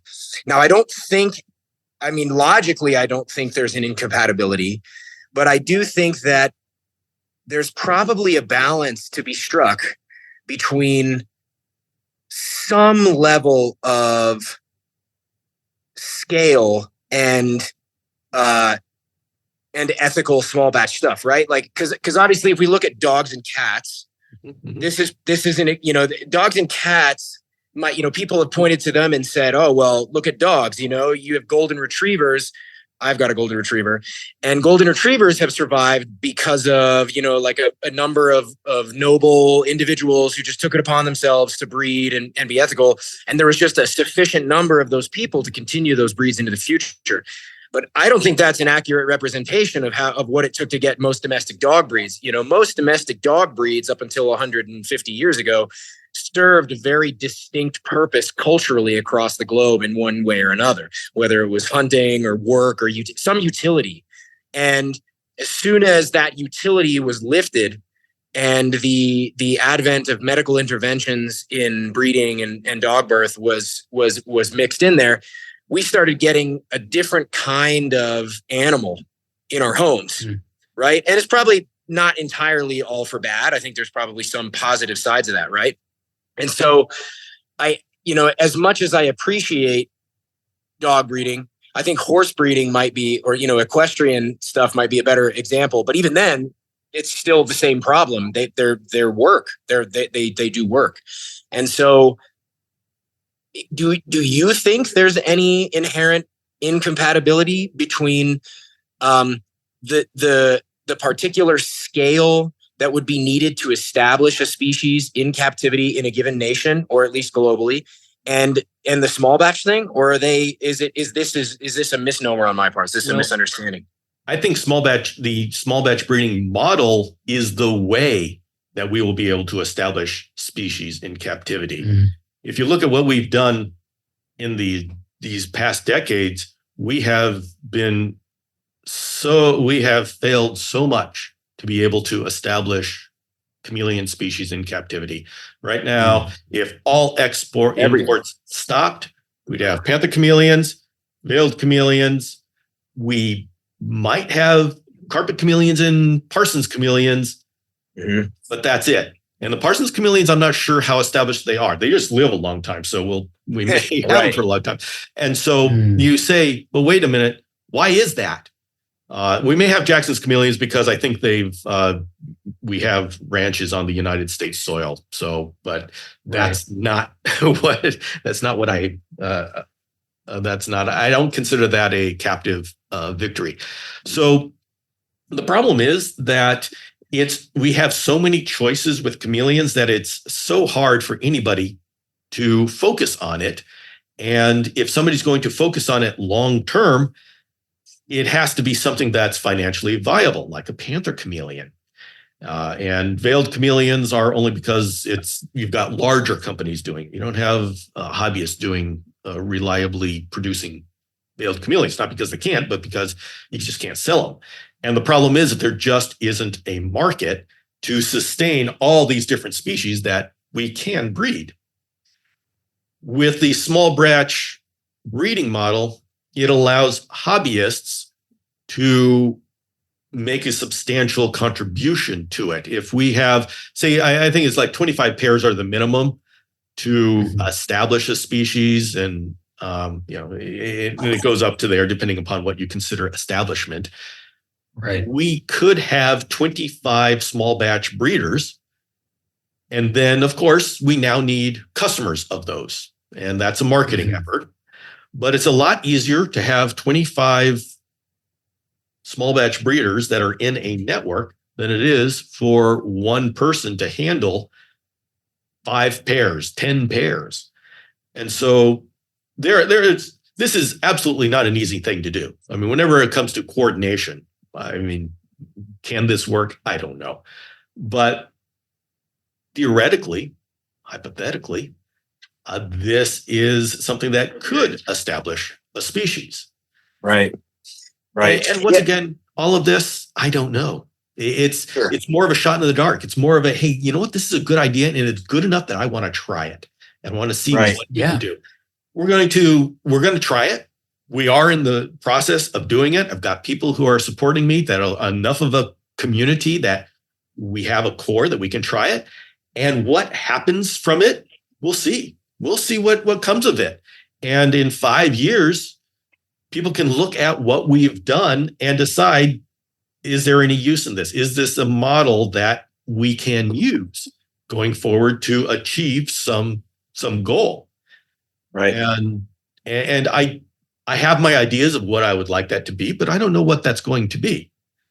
And the thing is, I know immediately someone will say, there's no way that small batch breeding can replace the panther chameleon breeders that we have right now, who have all of this all of this space and are doing all of this work.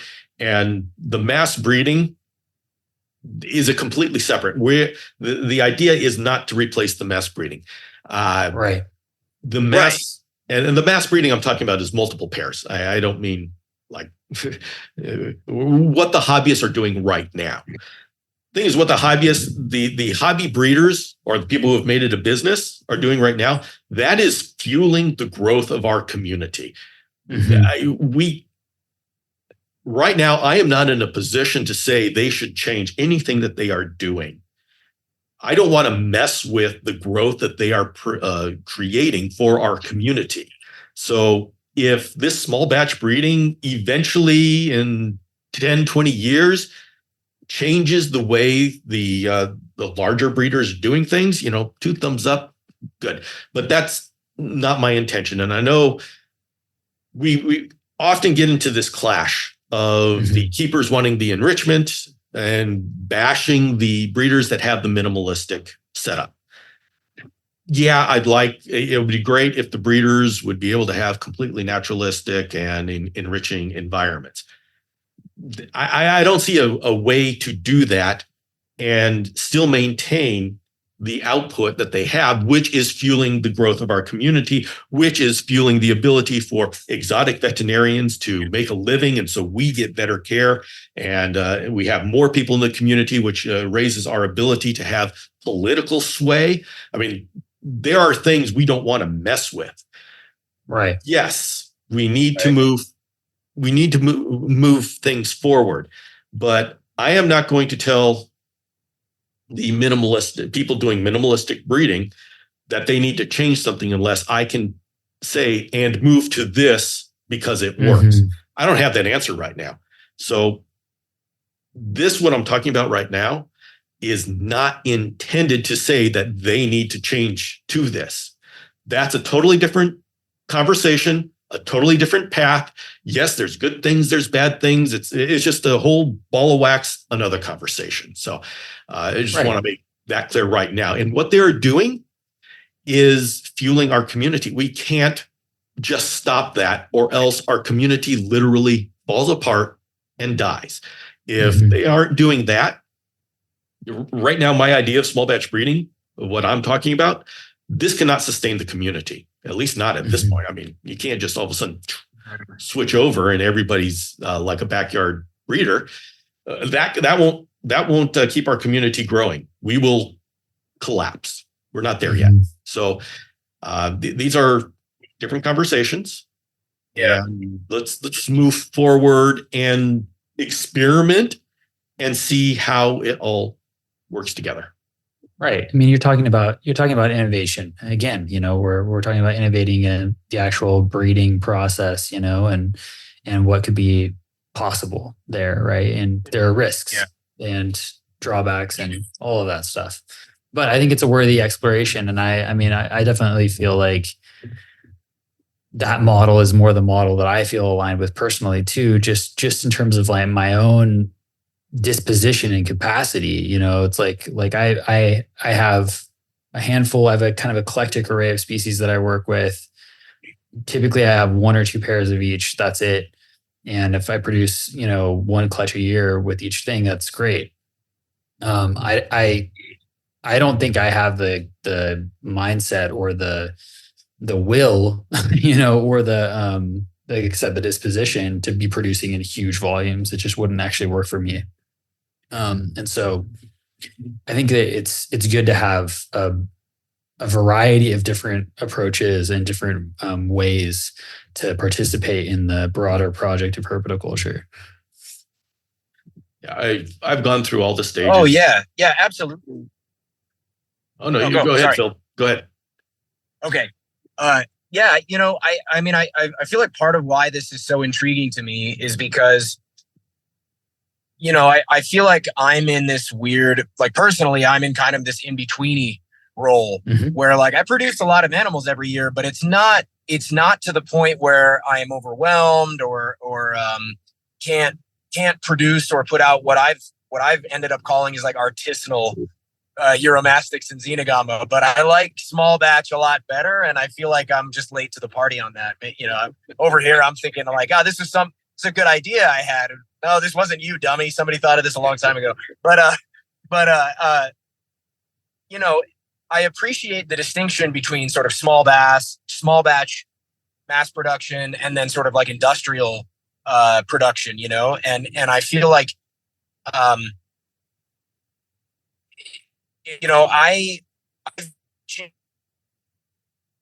for all the things you cited, on the one hand, there were some small species and obscure subspecies where it just didn't make any sense to keep them in propagated in captivity, because the number of people who would want them is so small. And, there was sort of like an ethical line that I was crossing in producing animals that I would say maybe didn't necessarily have the same chance at a good home, and so it became what I felt unethical to continue to propagate those species. And then, subsequently, same thing with my Egyptian Uromastyx. I just decided these are too large. There's no, I've produced 70 of these things, and I can count on one hand the number that I know are in good homes and live well, and I just can't do this anymore. And so, there's this reduction that happened, but then there's also this other element of balance, which is, it has historically been the case with almost all the herps we know that, with some exceptions, and it's changing as time goes along, but it has pretty much historically been the case that they get imported. The imports don't last. The species, don't get, we don't see them anymore, or we don't see them for a decade at a stretch. Then they're imported en masse again, and the same problem happens, right? It just sort of like repeats itself over and over. Yep. And so there was this other consideration here, which was like, okay, if I'm going to reduce the total number of species I'm keeping for ethical reasons, I'm also going to slightly increase the total number of the small number of species I'm keeping, because I've seen historically that no one else is going to establish these damn things, and now it's also getting to the point where there are more people having success on a smaller scale, small batch style, which is great. And I want more of that. But I also don't feel comfortable relying on that at this point. I just feel like it's still just too risky. And so there's a weird element of balance here where, how do you manage a population sufficiently so that way you can give it time for those small batch breeders to take hold and take over, and then know, okay, I feel confident now, whether it's when I die or whether it's when I turn 55, maybe then there's going to be enough people doing it on a small scale where I can pull back and say, okay, now I'm going to direct almost all my energies towards what you're talking about, Bill, what you're doing, which is, how am I going to direct my energies towards improving the lives of those animals that are here as a result of my small batch efforts, right? So it's such a cool topic to consider, and I feel like I just haven't been. I feel like kind of a dingus for not having heard some of these terms that you guys are just crushing. Ah, damn it, I'm an idiot. That's what I love about this show, is I just find out that I'm actually kind of a dummy. That's great. Anyway. It's more of a rant than anything, but this is just brilliant stuff. Brilliant. I love this conversation. But this is the kind of stuff that keeps us fresh, and it keeps us moving forward, is trying these ideas. And there's risk. It could be a whole lot of years spent on something that just isn't going to work for any number of reasons. But This is what we need to do if we want to move things forward. If moving things forward is something that excites you, that's what excites me. It doesn't drive everybody, and it doesn't have to. Some people are overwhelmed and exhausted by change. It's like, I just figured out how to keep this thing, and now you're telling me to keep it differently? Well, make up your mind. It's like, okay, what you're doing is working. Just enjoy. Right. And me and my Chameleon Academy crew, these Columinati, we're going to be exploring a little bit. So, hang out at the picnic table and enjoy the Cokes. We're going to go explore the trail a little bit. Mm-hmm. Yeah. Dude, the Illuminati still really gets to me. I love that. That's remarkably good. It had to happen. Someone had to do it. I'm glad it happened. Top tier.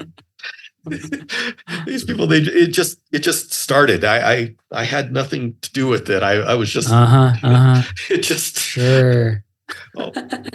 Just some anonymous account on your own site, and you were like, why don't we call ourselves the Illuminati? They came up with that, and all of a sudden T-shirts appeared. It's like these people are just having fun. It's great. It's great. You gotta love those emergent properties of a community. They're just so rich. That's great. That's brilliant.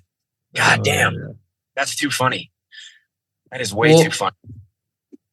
Gentlemen, we're right at about 2 hours, and I want to be respectful of all of our time, and in particular yours, Bill, because I know you're a very busy man. And if you have space, I'd love to ask just a couple more questions before we move to our closer. Is that good? I have space. Go ahead. Okay. And ask. Awesome. Okay. So one thing I want to hear about the Reptile Entrepreneur podcast. So maybe we'll start there, and then we'll just move to a couple more things before we close. Okay. The Reptile Entrepreneur podcast is a show that was designed to help people in the reptile community build businesses. It came from after the pandemic, we just had the reptile community just blew up. It just exploding with opportunity. And the problem is that if the innovation, the businesses don't come from within the reptile community, people from outside the reptile community are going to create garbage products for our money to go into. And so I felt this was a great time to do a podcast about creating business within the reptile community. And I've been doing it for so many years. And my outside life, I ran the product marketing department for consumer electronics. And for that, we created mini businesses for every product. It had a life cycle, it had an end of life. And so I wanted to bring that in. And then I wanted to talk to people not only how to do a business, because you look at the people who are starting a business, they generally are good at one thing. They're just not good at the other thing. And both of those are required for making it. Like, I'm good at making this gadget, but I have no idea what Instagram and TikTok are. And so, let's get that done. The person who's good at social media, but wants to figure out, how do I monetize this? Well, I can help with that as well. And so I would do all these episodes that would highlight people who have done that in the community. And I would do solo episodes talking about those kind of issues. And it was a passion project of mine, and it was somewhat therapeutic because I spend my time entrepreneuring in the reptile community. And it's nice to be able to talk it all out, even if it's to the microphone. So that's how the Reptile Entrepreneur started and is continuing. Yeah, I've really enjoyed it. I mean, it's again, it just, I feel like, again, the word innovation comes to mind about it. Just talking with other people who are innovating within the field. And, you just had Summer from the shop on there. Really enjoyed that. Summer's a mutual friend of ours. And so I just would really encourage our listeners to check it out. It's a great listen. And so another question I had was, I feel like this is, we've probably already touched on this to some degree, but I still think it's worth asking. And it's another time machine question. So we're jumping in the time machine, and we're 100 years down the road. What do you think herpetoculture looks like, or what would you want it to look like? The answer is going to be, I don't know. And I think 100 years goes beyond what I'm able to imagine. Yeah. And And sometimes I think about that, but I find myself going to what's the next 20 years going to look like? Yeah. And I think that's because I probably have 20 more years to make a difference here, to do what I can so the next generation can take it to where it's going to end up in 100 years. And I have a 20-year responsibility here. And so I've thought a lot about, what am I going to do in these 20 years?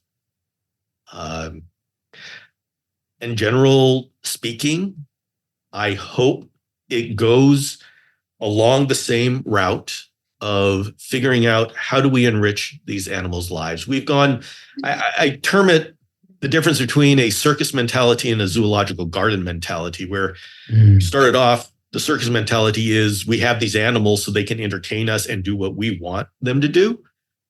The zoological garden mentality is we have these animals in and we're going to learn from them, and we are going to do our best to allow them to live their natural lives. And I am encouraged that we are going more and more, we as a community are going more and more towards the zoological garden mentality and leaving the circus mentality behind.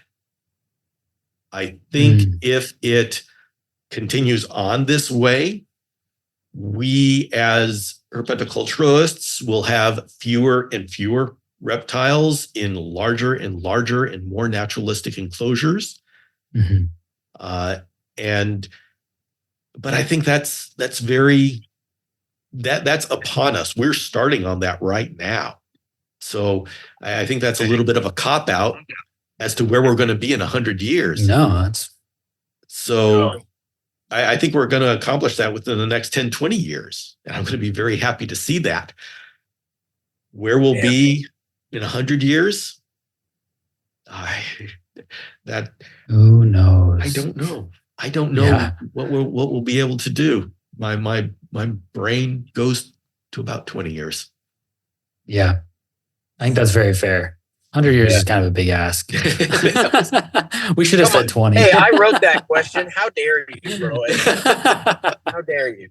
So just for a tiny bit of added context, part of the reason I like to ask that question is because I've heard in a few circles with various interesting thinkers, I've heard them say things when asked a similar question. They've said, "Oh, I think like orthodontics might be one area where it's like in 100 years, there's no way we're going to be doing it the same way, just because it's so like putting a bunch of metal in your mouth and prizing your jaws apart is so arcane and so weird. It's like, it's such a bizarre practice, especially the more and more we know about like the mechanisms behind why your jaw would expand and grow naturally in the first place. Right. And so I can't help but have similar musings about herpetoculture, like in 100 years, I bet, I have a feeling we're going to look back on rack, I'm on,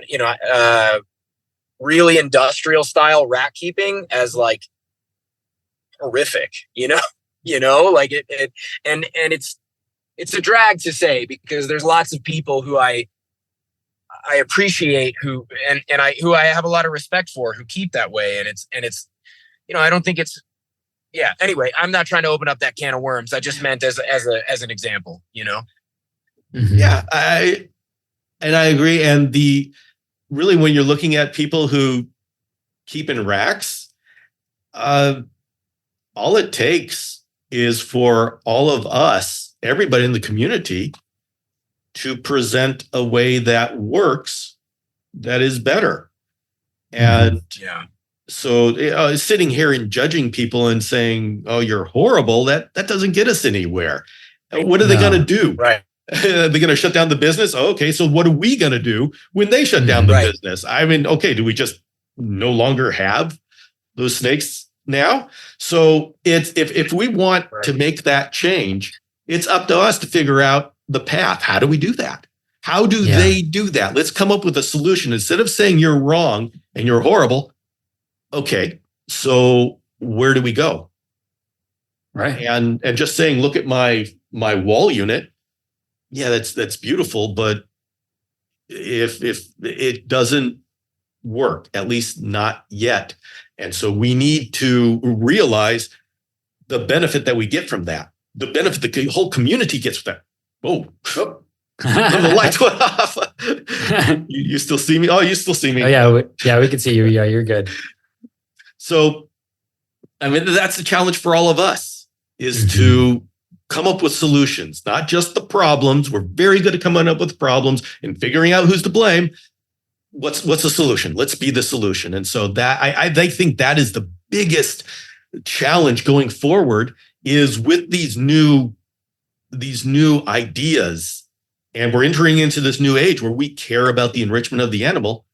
Okay, how do we get from where we are to where we need to be? Let's come up with the solutions.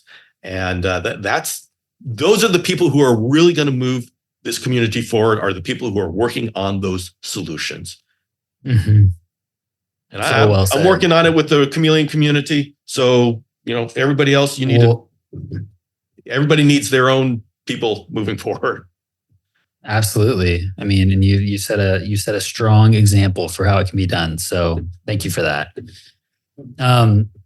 I feel like this has been such a rich conversation, Bill. Agreed. And I feel like we could just keep going. Oh yeah. Endlessly with this. And I'd love to invite you to join us again sometime in the future. But I think we should move to our closer question, if that's all right with you. Yeah. So we ask the same closer for every guest, and that's why herpetoculture. And that could be why for you, why for us, why does it matter, why herpetoculture? I think it's because it's what speaks to us. It is the thing that speaks to our heart, our soul. For some people, it's sports. For some other people, it's stamp collecting. Other people, it's trees. This is what speaks to us. And I have spent so much of my life fighting against this being more prominent in my life, because you can't make money at that, and do this consumer electronics thing, engineering thing. That's how you make a living. I've spent so much of my time fighting against this being my true calling.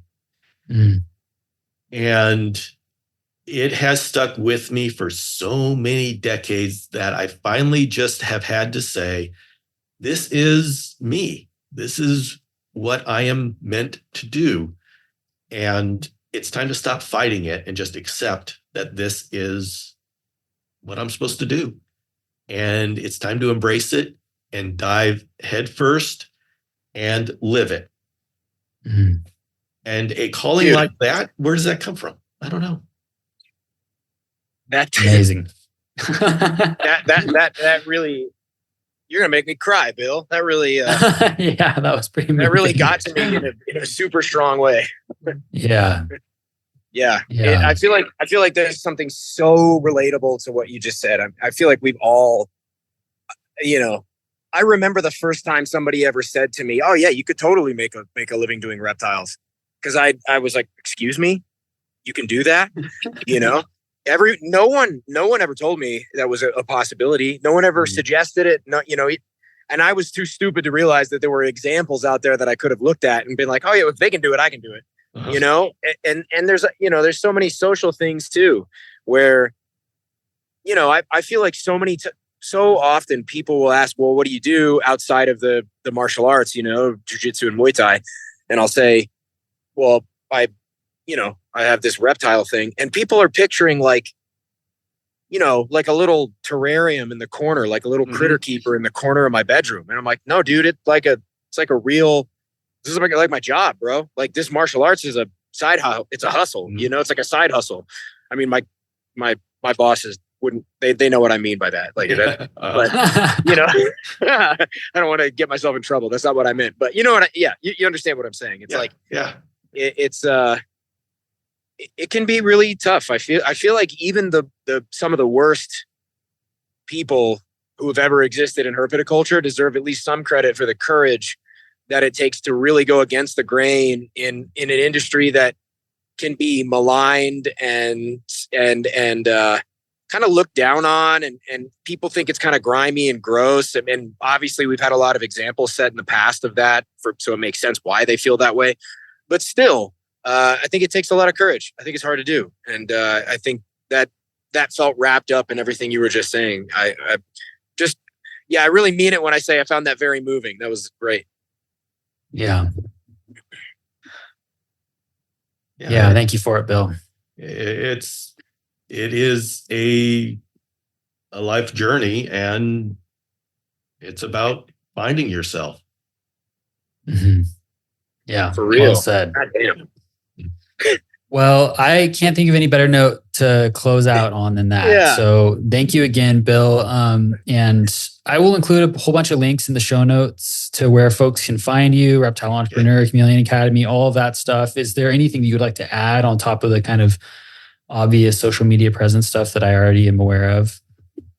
I can send you a bunch of links, but as a final statement to everybody listening, we are entering into what I would consider the golden age of herpetoculture.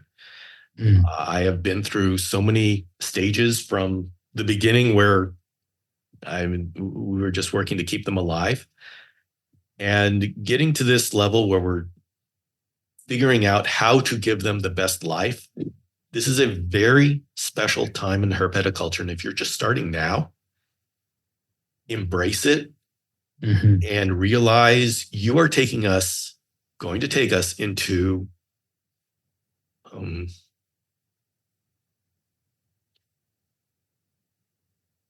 very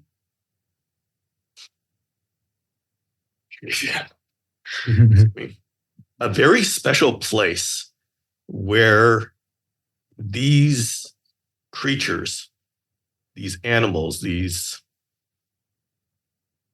fellow travelers on this planet Earth are treated with the respect they deserve.